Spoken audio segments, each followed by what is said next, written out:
Кыргызстандын Тышкы иштер министрлиги кыргыз жарандарына Орусияга кирүүгө тыюу салуу учурлары көбөйүп, аэропорттордо узак текшерүүдөн өтүп жатканына тынчсыздануусун билдирди. Окурман Бишкектин чет жакасындагы мейманканада казино иштеп жатканын айтты. Көп кабаттуу үйдөн кулаган 6 жашар бала аман калды. Сокулукта өспүрүмгө бутун өптүргөн принцтин иши эми УКМК тергейт. Жана башка жаңылыктар түрмөгү видеого лайк басып, Манас ТВ каналга катталып, акыркы жаңылыктардан кабардар болуп туруңуз. Орусияда мыйзамсыз жүргөн мигранттар тууралуу маалымат бергендер сыйланат. Орусияда мыйзамсыз жүргөн мигранттар тууралуу маалымат берген жарандарга акча төлөө сунушталууда. Бул боюнча мамлекеттик думанын депутаты Сергей Каргенов демилгелеп, кайрылуусун Ички иштер министрлигине жөнөткөнүн кабарлады. Эл өкүлү аны менен өлкөнүн коопсуздугу үчүн коркунуч жараткан мигранттарды таап чыгууга жол ачмакчы. Анын айтымында орусиялыктар мигранттар топтолуп жашаган батирлердин даректерин жөнөтүп турушу керек. Ал үчүн 100 000 рубль төлөнөт. Криминалдашкан мигранттар өлкөгө мыйзамсыз жол менен киришет. Так ошолор кооптуу жана алар жалпы эле өлкөгө келгендердин атын булгап, көө жаап жатышат. Эгер алар жашаган жерлер тууралуу маалымат берилип турса, биздин укук коргоо органдары дароо кармап, аларды мыйзамсыз жол менен ташып келгендерди дагы колго түшүрмөк, дейт Сергей Каргенов. Орусиялык миллион киши Россияда мыйзамсыз жашайт. Кыргызстандын Тышкы иштер министрлиги кыргыз жарандарына Орусияга кирүүгө тыюу салуу учурлары көбөйүп, аэропорттордо узак текшерүүдөн өтүп жатканына тынчсыздануусун билдирди. Булак репортер Кежи. Көптөгөн мекендештер сыяктуу сиздин да көйгөйүңүз кирди чыктыбы? Биз жардам беребиз. Москвадан Казакстанга каттайбыз. Жолго чыгардан, чорнойдон текшерип, эч кандай маселе жаралбашта кепилдик беребиз. 5 пересадка өзүбүз алып кирип чыгабыз. Биздин байланыш номерлер 8925 269 36 67 8901 715 39 42. Дастан мырза жооп берет. Күнөтүнү чала бериңиздер.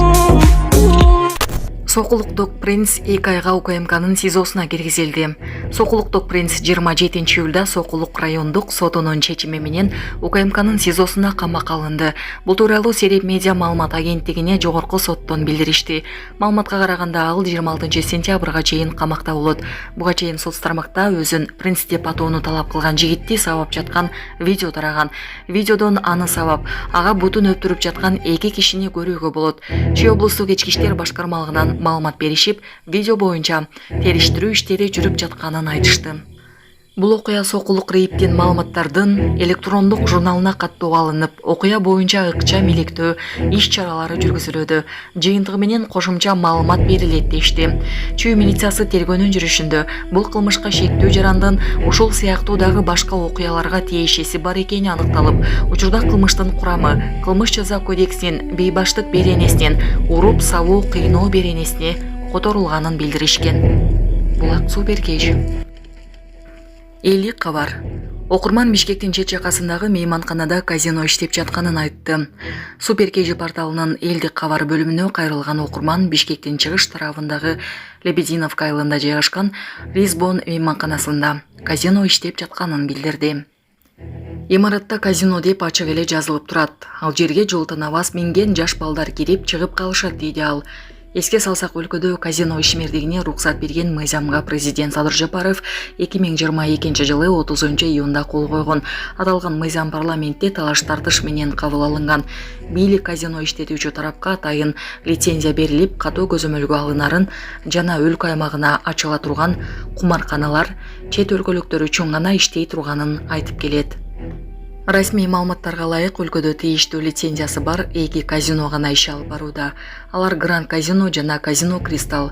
Гранд Казино лицензияны 2023 жылдын май айында алса, Казино Кристаллга сентябрь айында берилген. Мындан тышкары өкмөт кумарканалардын ачылышыны өлкө казынасына 2 миллиард сомго жакын акча алып келерин билдирген. Бирок расмий маалыматтар боюнча айтылган сумма түшкөн эмес. Жогорку кеңештин депутаттары Нуржигит Кадырбеков менен Балбак Төлөбаев казинодон күткөндөй киреше түшпөгөндөн кийин кумарканаларды иштетүүгө тыюу салынышы керектигин айтып чыккан. Булак Суперкеж. Қазақстанда көп қабатты үйден құлаған 6 жашар бала аман қалды. 29 июльда Қазақстандың Атырау шарында 6 жаштағы бала көп қабатты үйден 3-ші қабатынан құлап аман қалды. Бұл туралы қазақ басылмалары жазып чыгышты. Ағалайық жабырқаған бала шаардык балдар ооруканасына жеткирилип, бутуна операция жасалды. Учурда анын абалы туруктуу жана травматология бөлүмүндө реабилитациядан өтүп жатат. Бул окуя боюнча иликтөө иштери жүргүзүлүп жатканы кошумчаланды. Булак Супер Кейжи. Сокулукта өспүрүмгө бутун өптүргөн Принстин иши эми УКМК тергейт. Чүй облусунун Сокулук районунда өспүрүмгө бутун өптүрүп бычак сайган 19 жаштагы жигит 2 айга камалды. Бул тууралуу жогорку сот билдирди. Анын бөгөт чарасы 17 июлда каралып, 26 сентябрга чейин Улуттук коопсуздук кызматтын тергөө абагына камакка алынды. Жарандын ишин эми коопсуздук комитети тергейт. Белгилүү болгондой, буга чейин соц тармактарга белгисиз жигит өспүрүмгө бутун кыйнап өптүртүп жатканы тартылган видео тараган. Видеодон өспүрүм бала санына бычак жегенин дагы көрүүгө болот. Шектүү 25 июлда кармалып, ага кыйноо беренеси менен иш козголгон. Булак репортер Кейжи. Германияда эң ири химиялык завод жарылып кетти. Германиядагы Баск химиялык заводунда жарылуу болду. Окуя тууралуу Байлд басылмасы жазды. Басылма белгилегендей, өзгөчө кырдаал бүгүн жергиликтүү убакыт боюнча саат 12де болгон. Ишканадагы жарылуудан улам өрт чыгып, 14 адам жабыркаган.